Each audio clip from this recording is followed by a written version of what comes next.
হাই friends, এয়া মই আপোনালোকক কি দেখুৱাব লৈছোঁ চাওকচোন। এয়া কি চিনি পাইছেনে? এয়া দেখিছেনে? এয়া তিতা কেৰেলা। ইমান অকণমানি অকণমানি দেখিছেনে? কিন্তু কিমান লাগিছে তাৰ লেখ নাই মানে। ইমান গছডালো সৰু, কিন্তু ইমান অকণমানি ডাঙৰ নহয়। ইমানেই হৈ থাকে, ইমানটো তেনেকুৱা। কিন্তু ইমান লাগিছে মানে একদম 3 দিন 4 দিনৰ মূৰে মূৰে খাই থাকিব পাৰি মানে ছিঙি।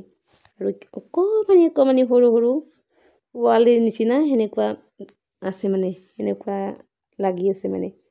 তাৰপিছত মই ছিঙিলোঁ আজি। ইমান হেৰি আছিলে মানে, খাবলৈ বহুত টেষ্ট। মই ঘৰত থাকোঁতে 2 দিনমান খালোঁৱেই। দেখিছেনে কিমান লাগিছে? একেবাৰে বহুত লাগিছে। এয়া তাৰপিছতে দেউতাই মই গছডাল মানে এনেকৈ চাই ভিডিঅ' বনাই আছিলোঁ। দেউতাই ক'লে এই ছিঙি ল, তই লৈ যা, সেনেকৈ ক'লে। তাৰপিছত দেউতা আহিলে, মাও আহিলে, এইফালে ভণ্টিও আহিলে। তাইও কৈছে বা ইমান অকণমানি গছডালত ইমান লাগিছে। আৰু গোটেইকেইটাই মিলি এয়া ছিঙিলোঁ মানে।